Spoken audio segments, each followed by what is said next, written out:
আমি তোমার বউ শেফালি। ইয়াল্লা শেফালি, তোমার এই অবস্থা কেন?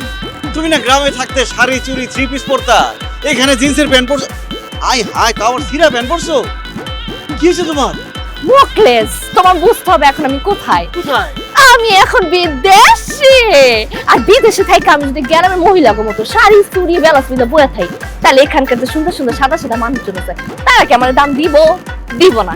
এর লেগা আমি বিদেশি মানুষের মতো একটু গেট আপ লইস। আরে দেখো দেখো, এই সিরা ছিল না, আমি দাও দিয়া কোপায়ের পরে সিসি কেমন লাগতেছে আমার? অনেক সুন্দর লাগতেছে, আমি তো চিনতেই পারি নাই, একদম বিদেশিদের মতো লাগতেছে। থ্যাংক ইউ মুকু।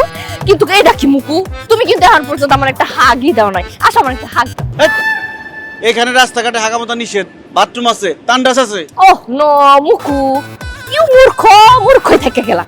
আমি তো হাগের কথা বলতেছি। হাগ মানে হইতেছে কোলাকুলি, একটু জড়ায় ধরা।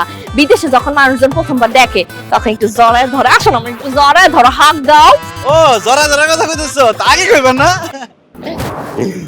আরে মুখলেস, কি করতে আসো? হ্যাঁ এ কি, তুমি কি ঈদ পাইছাস কি ঈদের মতো কোলাকুলি করতে আসো? আরে বিদেশে আছি, বিদেশে মানুষের মতো একটু কোলাকুলি করো, জড়ায় ধরো, হাগ দাও। আরে বিদেশিরা আবার কিভাবে দেয় আমি তো জানি না। ওহ নো মুকু, তুমি বিদেশে থাকা তো কিছু শিখতে পারলা না। আমি বাংলাদেশে থাকা ইউটিউবে দেখা সবকিছু শিখাচ্ছি।